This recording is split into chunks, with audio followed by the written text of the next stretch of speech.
Welcome here to an all-new Dolphin Dive. Inside of the bullpen is what I like to call it. Here at Scott Cassidy, the head coach of the LeMoyne Dolphins baseball program here during the season. We spoke going into the season, and now we're almost 30 games in, which is crazy to think of that it's happened that quickly. But happy to be here with you on Wake Up Call in our exclusive multimedia marketing partnership with LeMoyne. Coach, how are you? Good. Thanks for having me again. Absolutely. So I'm having you on the heels of Max and Benji being on the show. Yeah. How would you describe those two guys? Because obviously there's a tight-knit relationship between pitcher and catcher. Yeah, we actually have a pretty good dynamic on this team all around as far as culture goes, and the guys all kind of liking each other and pulling for each other, and they've actually been the battery for a couple games now for the two of them, and they've been really working well together, kind of on the same page. So it's good to see. They're not a lot of shakes going on. There's a good flow to the game. And they're doing really well with each other. What is it about, I spoke with the guys about that early part of the season, right? Going to the Carolinas and going to Pennsylvania and whatnot, and kind of, they were talking about dusting off the rust a little bit because it was their first time being outside because, weather in the Northeast and whatnot. What did you learn from those trips that you feel like now, almost 30 games in, are there things that are starting to that you can see saying like, I'm happy that we had those experiences because this is what's happening now? Yeah, it's tough to use that as an excuse. It's our first time out because we're playing against other teams that are in the same situation. But, we all see it as coaches when we head down there and we're out and we're getting fly balls for the first time. And, and there are mistakes that get made inevitably. And what I found from our early games this year, and at one point we were 11-11, and we were actually 9-11 at one point. What I found is that we have a team that's pretty resilient. We get punched in the gut and they respond, and we've done it the entire year, and it's really good to see. So now when we're going into these games, and if we fall behind early and something is not going right, we don't panic, and they grind their at-bats, and they make sure they don't give away anything, and we've been able to climb back, and it happened again this weekend when first inning of the weekend we gave up 5 runs to a Franklin Pierce team that's really good, and we didn't shut down. They knew that they can come back, they knew they can score, and they had great at-bats, and we pitched it at that point forward, and we were able to scrape back and get a win. So I think those early games when that stuff started happening, it kind of gave us the recognition that we don't have to panic early. We have the ability to come back and play with anybody. Typically, you'll see with a lot of teams that if you go down by that many runs early on in the game, it kind of gets in somebody's head and they feel like they're you're almost forcing it because you're playing from behind. Why is this team so resilient, in your opinion? Why do they have the mental fortitude to not let an early deficit turn into a loss? I think they believe in each other. I've coached teams in the past where there's different silos amongst the roster, and those are the teams that don't come back from those deficits. We don't have anybody placing blame on anybody. If a pitcher has a bad inning, the hitters will, we got you, we'll pick you up. If guys make a couple bad plays, we know they're going to make the next one. And they trust each other, and they know that we're all really good players, and we trust that we're going to be able to grind back, and we hope we're not going to get shut out. And it's baseball, we will sometimes, but I think that's the belief in each other is what they don't point fingers. And I think that's huge part in any baseball team, that if you got the culture where they believe in each other and they believe that this guy's going to get the hit, and if I don't, the next guy will pick me up, and that kind of mentality, that's really what takes us to the next level, hopefully. And seeing what you've seen up to this point, how would you define kind of where they're at right now as opposed to maybe where you're hoping to be at? Where are they in their maturation process? Where are they in kind of your plan? I think it goes in 3 different sections really. You're talking offensively, defensively and pitching. Yeah. I think we can pitch better. I think we're offensively. I actually think that we're kind of getting into our stride right now, where we're having really good at bats. A lot of loud outs too. Even the outs just seem to be good at bats. We're running the bases well. Defensively, we're playing okay. We've been better in the past, but we're playing okay. And what we're doing well is if we make a mistake, we pick the next one up. Pitching wise, we're streaky. We'll have some really good outings, and then we'll have some ones that are wars. Yeah. And we got to get through those wars, and we have been lately. Where the offense will pick us up when the pitching doesn't perform. But I think that within our staff, I like our staff a lot, and I think that we're better than what we're showing right now overall. So I'm hoping that we keep getting after it, and then we hit our stride pitching in crunch time here as we're going forward in conference play, and then we match it up with our offense. The art of the bullpen. It's a dance. So what can you say about maybe what you've learned over the years on how to make adjustments when you need to make adjustments? That to me is one of the biggest things in managing a game. I thought this when I was in the bullpen in the big leagues, and I was fortunate enough to play for Bruce Bochy. I thought he was the best at managing a bullpen, knowing people's roles, knowing when to bring people in, knowing when to get them out. I think you're right, you said it, it's a dance. It's like you throw out the game. I rely heavily on the opinions of my assistant coaches as well. We always talk about who we think can be in this spot, and Coach Miola is always in my ear about what he thinks and who we can do and what we have, and it's not just that moment, it's what's going to happen next game, and this game we have to make sure we plan ahead. But our bullpen's been good. It's been really good. We had a couple struggles earlier in the season, but they really kind of accepted the roles that they're in right now. And every college kid wants to be the starter, and it's like, if they accept the role they're in right now and be the best at that role, and maybe they get a different role or a bigger role, but they've been doing great. I mean, we've had some guys come out of the pen, and there's a handful of them. Jake Crystal has been lights out for us, the lefty coming in, getting swinging with some swing and miss stuff. Stephen Frears hasn't given up an earned run in his 7 outings. Freshman Eric Swinsicki has been lights out for us the whole year, and then Jed Boyle's on the back end. So we've really, Jed came in last game and struck out one of the best hitters in the league to give us a chance to walk off our last game. So we've really been throwing well out of the pen. So I think that's really been a strong point for us up to this point.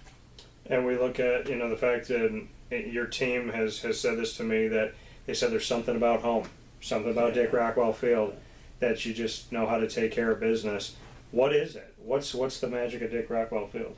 It's nice to play at home once in a while. I mean, we're pretty much road warriors a lot of the time throughout the whole year, really, and we don't even get onto our field really until last week was the first time we got on the dirt.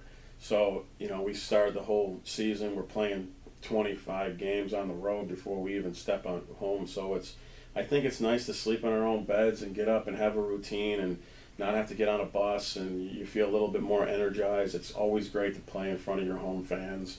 They always give you a little extra kick to do well in front of them. So it's definitely different. For people to say that it's not, it is. Yeah. There is something to say about home field advantage, and we do seem to play well here. So luckily we have 2 more weekends in a row coming up where we're at home.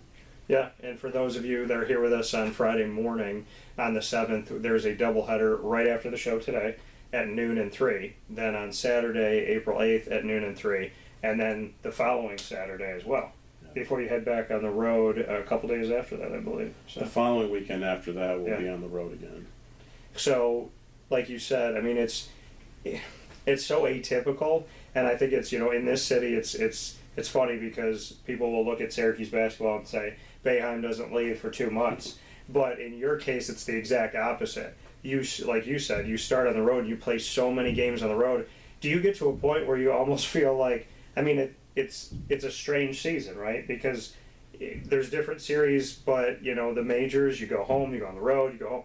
In your case, you're so far away from home that I feel like you and the team probably get to a point where you're thinking, are we ever going to play at Dick Rockwell? Yeah, it's a grind. Like after you always have the excitement in the beginning of the year, like we're getting ready to play. So well, you have the weather. Yeah, we're going down to Carolinas, and then the next week, we go down to South Carolina, and we get our games in and we play, and then you're always excited for the weekend to play. But then after like the fourth weekend in a row, fifth weekend in a row on the road and the long bus rides, you're like, I'm ready for a home game. I'm ready. And but so it turns into a grind at some point where it's like, man, I just want to play at home. Like it'd be nice to play at home. And I think that when you do get that opportunity, it means that much more, knowing how much we're on the road. So our guys are super excited to play at home. We're going to get into the majors in a second because Aaron Judge had an okay first outing, I think. Did all right. So we will talk about that in a second. But before we go there, for you at this point in the season and any 10 play in these teams that you have to go up against, the any 10, when it comes to really any sport that I've covered here at LeMoyne, I don't feel like there's an easy sport in the any 10. I don't feel like there's any road in the any 10 where you're like, okay, you know what, baseball's tough, but softball will be okay, or the women's basketball is a little difficult, but men's basketball, it seems like every any 10 matchup, even when it's the bottom team in the league, can still, and we saw it with lacrosse, St. Michael's, it was in the middle of the pack, and you got the top-ranked team in the nation for men's lacrosse at LeMoyne, and they were tied at half. So what can you say to the NE10 and the fact that the more I dive into it over the years and the teams that have gone D1 from here, I feel like the NE10 is not a Division II conference. I feel like there's Division I, there's Division II, and the NE10 sits in the middle in my book. It's tough. It's a tough conference. I think when you get into conference play, you know each other. You know each other's tendencies. You know how they like to coach. I think we have, and I can only speak for baseball on this end, but and then the people in our building. But we have really good coaches in this conference. They work hard. They recruit. There's some good players up and down. And like you said, the lower tier teams one year might not be that lower tier team next year, and it's like anybody can beat anybody in our conference on any day. So it's always a grind to get through it. But it's good baseball. It's just really good baseball, and conference play is tough.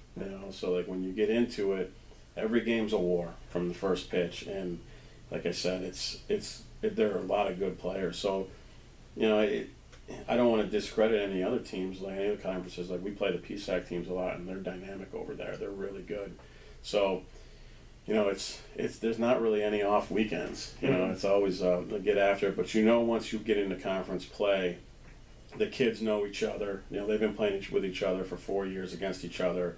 You know who the guys are that grind. The pitchers, and it becomes a really tough weekend to get some wins out of it. When you're recruiting and you're on the road and you cross paths with another NE10 coach, how's that experience? How's the road recruiting experience? It's great. This is the one. It's a good thing about our conference. I love the coaches in this conference. I think we all get along when we get together and we have our meetings. We get along, and there's no arguing over anything. I think we all kind of see the same path of what we're trying to do, and you respect the other coaches because they're doing the same thing you're doing, and you might fight over some players here and there, and you win some, you lose some, but at the end of the day, we're all doing the same thing. We're trying to provide an experience for student athletes to come and win, but also prepare them for life after baseball and college, and you respect the grind that everybody else does as well as yourself. That coming from Scott Cassidy, head coach here for LeMoyne Dolphins baseball program, which I think have some of the best hats in the land, which is why I rock mine all the time. And I have been known I wear it wherever, it doesn't matter. If you make it in my travels, like if I wear it at the airport, then you're in the top 3. That's how I look at it. So before I let you go, Scott, taking a look at the majors, Aaron Judge comes up to bat and hits a home run in his first at bat. It seems like everything he did last year it was like the next day. It was as if we were just continuing the playoffs and he was continuing to make magic. What has been your favorite part early on in the season thus far? Do you think that we've already had some moments? Oh, there's been a lot of moments, I think, already, and I think the biggest thing with the MLB right now is the changes, and some people like them, some people don't. I just like watching baseball. I watch it all night. I watch the West Coast games when they come up. I guess I don't mind. I never minded the pace of the baseball game because I just enjoyed watching baseball. So if it was a 3-hour game, I was good with that. I watched baseball for 3 hours. Might be better for the West Coast games, though. I can go to bed earlier. Yeah. You know, but there's been a lot of a little bit of changes. You know, there's a lot more stolen bases going on. I don't like when guys are getting punched out on strike 3 because of the time clock and, you know, the issues with that. So the phantom balls and phantom strikes. Yeah, so like I think that maybe there needs to be some tweaking of how we go about it, but you know, baseball is baseball, and I love watching it. You know, whether they're trying to be a little bit quicker or not, it's just I'm just glad it's back. You know, off season's long. Yeah, I'm gonna ask you this as a last note here, because I put this on the show, and the answer that I got, the overwhelming response for one player, I thought was somewhat, not shocking, but I thought it would be a little more, maybe 50-50. I said if you had to choose Shohei Ohtani, Mike Trout, you had to pick one to lead your franchise, which one would you lean on? I mean, I think I would leave on right now. It's Shohei, just because he gives you the opportunity to pitch. Yeah. So he's going to give you a win on the mound, and he's also hitting. So I think that there's nobody else in the game that really does that at that level on both sides. So I think that he would be the guy. I mean, I love the other two guys too, but if you're talking about both ends of the field, that's the way to go. And I am not, like I said, I'm not surprised at the answer. I'm surprised that it was 93.7% for Shohei, and 6.3% for Mike Trout, which is a little unique. Yeah. All we know is that the Angels are going to have to figure out how to win because they're spending a lot of money. It's crazy to think that how good Mike Trout is, and he's the best player in baseball, and now he's not considered the best player on his team. Yeah, yeah, and how that is to show up in the clubhouse after you struck out from the pitcher that you're teammates with in the World Baseball Classic. Right. Very different world. Did you watch? I'm guessing you watched it. Oh yeah, I watched it. Okay. All right. Did you think America did? They did well. Yeah. Okay. I mean, they did well for the roster that they had. I thought their offense, defensively and offensively, they were great. I mean, it would have been nice to see some of the top echelon arms pitch for us, but it's also the timing of the tournament and the beginning of spring training is tough for the top arms to be ready to go.